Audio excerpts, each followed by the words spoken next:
నమస్కారం. Welcome to my channel. ఈ వీడియోలో తెలంగాణ ప్రభుత్వానికి ఉద్యోగుల డిమాండ్స్ అండి. సో ప్రకటన విడుదల మరి పూర్తి వివరాలు అయితే మనం ఈ వీడియోలో తెలుసుకుందాము. వీడియోని అయితే ఎక్కడ కానీ స్కిప్ చేయకుండా ఎండ్ వరకు చూడండి, అప్పుడే ఇన్ఫర్మేషన్ పూర్తిగా అర్థమవుతుంది. అలాగే వీడియో చూస్తున్న ప్రతి ఒక్కరు వీడియోకి ఒక లైక్ చేయండి, వీడియోని తోటి ఉద్యోగ మిత్రులతో అయితే షేర్ చేయండి. కొత్తగా మన ఛానల్ చూస్తున్న వారు సబ్స్క్రైబ్ చేసుకున్నట్లయితే దయచేసి మన ఛానల్ అయితే సబ్స్క్రైబ్ చేసుకోండి. దీని ద్వారా నేను చేసే లేటెస్ట్ వీడియోస్ అన్నీ మీ వరకు రీచ్ అవుతాయి. ఆలస్యం చేయకుండా వివరాల్లోకి అయితే వెళ్తాము. ఫ్రెండ్స్, ఉద్యోగులకు సంబంధించినటువంటి ఈ క్రింది పెండింగ్ సమస్యలను పరిశీలించి ఉద్యోగుల ప్రయోజనాల దృష్ట్యా ప్రభుత్వం వెంటనే పరిష్కరించాలని చెప్పేసి టీఎన్జిఓ కేంద్ర కార్యవర్గం ఏకగ్రీవంగా తీర్మానం చేసి ప్రభుత్వాన్ని అయితే విజ్ఞప్తిస్తున్నామని చెప్పింది. అవేంటో వరుసగా మనం చూద్దాము. సో ఆ సమస్యలు, పెండింగ్ సమస్యలు ఏంటి, ఏమేమి పరిశీలించాల్సి ఉంది, సో ప్రభుత్వం తక్షణమే చేయాల్సిన బాధ్యత ఏంటి, ఇవన్నీ తెలుసుకుందాము. ఫ్రెండ్స్, ఇక ఒకటోది, జూలై 1, 2022 నుంచి పెండింగ్లో ఉన్న అన్ని 4 డిఏలు మరియు జూలై 1, 2024 జిఓ ద్వారా ప్రకటించినటువంటి 1 డిఏ మొత్తం వెలసి 5 డిఏలు పెండింగ్లో ఉన్న అన్ని బిల్లులను క్లియర్ చేసి 2022 నుంచి అన్ని క్లియర్ చేయాలి.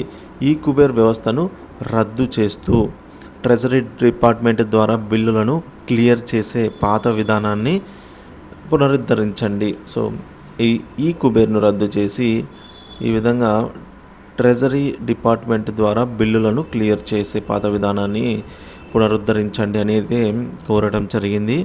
అన్ని ఉద్యోగుల సంఘాలతో సంప్రదింపు చర్చలు ఇప్పటికే పూర్తయిన దృష్ట్యా ధరల పెరుగుదల ప్రకారంగా 51% ఫిట్మెంట్తో 2వ పిఆర్సీ సిఫార్సులను, పిఆర్సీ రిపోర్ట్ను తెప్పించుకుని అమలు చర్యలు వేగవంతంగా చేయాలని అయితే కోరటం జరిగింది.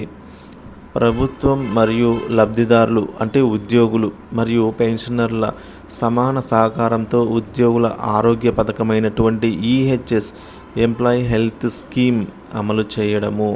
సో చాలామందికి ఈహెచ్ఎస్లో ఇబ్బందులు ఉన్నాయండి. సో దాన్ని ఉద్యోగులకు, పెన్షన్లకు సమాన సహకారంతోనే ఈ విధంగా అమలు చేయాలని కోరడం జరిగింది, అభ్యర్థించారు.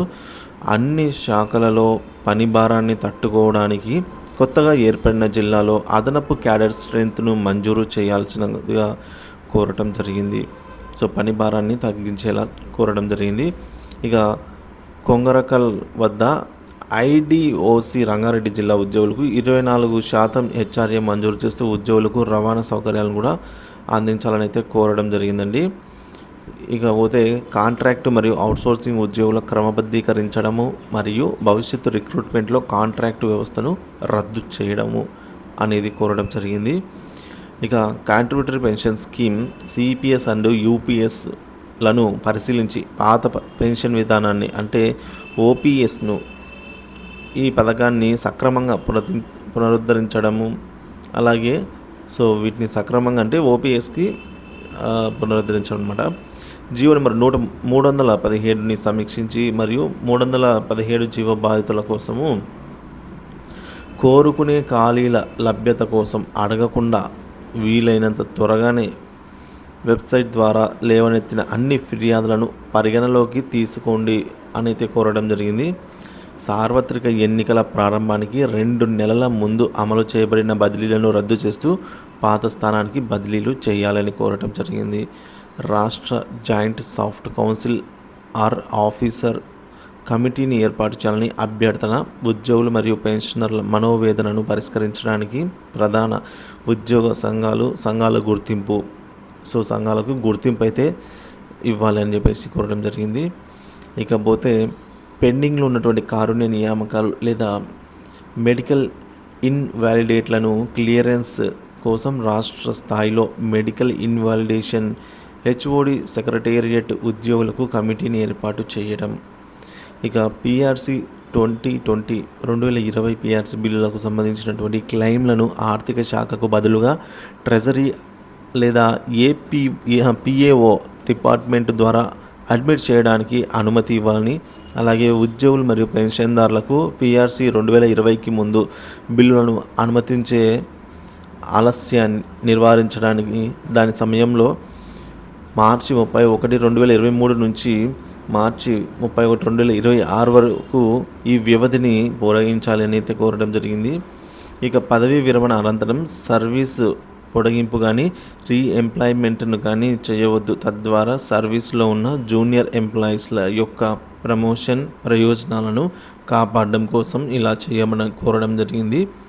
ఇకపోతే గ్రేడ్ 1, 2, 3, 4 కింద గ్రామ పంచాయతీల వ్యవస్థీకరణ మరియు ఉద్యోగులు లేదా క్యాడర్ కేటాయింపు మరియు నియామకపు తేదీ నుంచి సర్వీస్ను లెక్కిస్తూ పంచాయతీ కార్యదర్శుల రెగ్యులరైజేషన్ కాలాన్ని 4 సంవత్సరాల నుంచి 2 సంవత్సరాలకు తగ్గించడము మరియు ప్రమోషన్లు కూడా కల్పించడం అనేది కోరడం జరిగింది.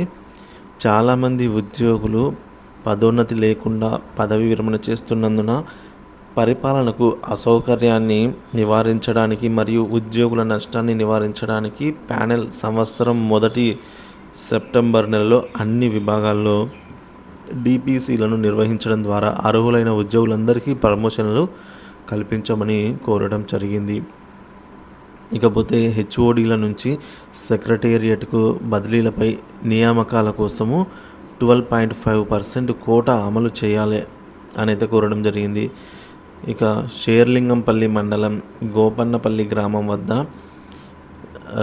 సైట్ నెంబర్ 37లో ఉన్నటువంటి టీఎన్జిఓ ఫేజ్ 2 యొక్క 101.02 ఏసీ స్థలాలను టీఎన్జిఓ యొక్క ఎంఏసిహెచ్ఎస్ లీడర్లకు షేర్లింగంపల్లి మున్సిపాలిటీ రంగారెడ్డికి ప్రభుత్వం కేటాయిస్తూ ఉత్తర్వులు ఇవ్వాలి అయితే అడగడం జరిగింది. షేర్లింగంపల్లి మండలం గోపన్నపల్లి గ్రామంలోని సర్వే నెంబర్ 36లో మరియు 37లో ఉన్న Bhagyanagar TNGO mutual aided cooperative housing సొసైటీకి ఇళ్ల స్థలాలను భూమి కేటాయింపు మరియు రంగారెడ్డి జిల్లా మున్సిపాలిటీ తెలంగాణ ప్రభుత్వం జారీ చేసినటువంటి మెమో నెంబరు 1088 అసైన్ భూములను ఉపసంహరించి సవరింపులు ఉత్తర్వులు జారీ చేయాలని అయితే కోరడం జరిగింది. ఇకపోతే ఏపీలో పనిచేస్తున్నటువంటి తెలంగాణ క్లాస్ 4 ఉద్యోగులలో మిగిలిపోయిన సుమారుగా 50 మంది సభ్యులను మరియు 9వ 10వ షెడ్యూల్ నందు పనిచేస్తున్న తెలంగాణ ఉద్యోగులను తిరిగి తీసుకుని రావటము. ఇకపోతే జిల్లా పరిషత్ న్యాయగ్రస్త ఉద్యోగులపై కాంపాషియోనేట్ గ్రౌండ్స్ ఆధారపడిన పిల్లలు కుటుంబ సభ్యులకు కారుణ్య నియామకాలు అయితే చేపట్టాలని కోరడం జరిగింది. రాష్ట్రంలోని 2.5 లక్షల మంది పెన్షనర్ల సమస్యలను పరిష్కరించడానికి ప్రత్యేక పెన్షనర్స్ డైరెక్టర్ను ఏర్పాటు చేయాలని చెప్పేసి డైరెక్టరేట్ని ఏర్పాటు చేయాలని కోరడం జరిగింది. ఇక ఏసీబీ విజువల్స్ ఎన్ఫోర్స్మెంట్ కేసులు మరియు డిపార్ట్మెంట్ డిసిప్లినరీ కేసుల కింద బుక్ చేయబడినటువంటి ఉద్యోగుల ఫైళ్లను వేగవంతంగా క్లియర్ చేసి ఉద్యోగుల కేసు కోసం సమీక్ష కమిటీ నియమించడము మరియు నిర్దిష్ట విచారణ పూర్తయిన తర్వాత ఎంక్వైరీని వేగవంతం చేయడం ద్వారా ఉద్యోగులను విధుల్లోకి తీసుకోవాలి అని కోరడం జరిగింది. ఎస్సీ ఎస్టీ ఉద్యోగులు ఉన్నత విద్యార్హతలను పొందేందుకు ఓడి సౌకర్యాన్ని అందించడానికి జిఓఎంఎస్ నెంబర్ 342 యొక్క పునరుద్ధరణ జరగాలి అని అయితే అడగడం జరిగింది. మరణించిన విఆర్ఏ యొక్క కుటుంబ సభ్యుల కారుణ్య నియామకాలు చేపట్టడము, అలాగే విఆర్ఓ విఆర్ఏల వారి యొక్క ఎంపికల ప్రకారము రెవెన్యూ శాఖకు తిరిగి తీసుకుని రావడము మరియు వారి మునుపటి సీనియారిటీ ప్రకారం వారి సేవలను రెవెన్యూ శాఖలో క్రమబద్ధీకరించడం లాంటివి చేయాలని కోరడం జరిగింది. రాష్ట్రంలోని గ్రంథాలయ సంస్థ, మార్కెటింగ్ కమిటీ సంస్థ, ఎయిడెడ్ సంస్థల్లో పనిచేసే విద్యా విధాన పరిషత్ ఉద్యోగులకు, మోడల్ స్కూల్ మరియు రెసిడెన్షియల్ స్కూల్ ఉపాధ్యాయులకు 010 హెడ్ ఆఫ్ అకౌంట్ ద్వారా జీతభత్యాలు చెల్లించాలి అని అయితే కోరడం జరిగింది. ఇక భూపాల్పల్లి, కొత్తగూడెం జిల్లాలో పనిచేస్తున్న ఉద్యోగులకు బ్యాడ్ క్లైమేట్ అలవెన్స్ను మరియు అదనపు హెచ్ఆర్ఏను కూడా అక్కడ పనిచేస్తున్న ఉద్యోగులకు ప్రకటించాలని అయితే కోరడం జరిగింది.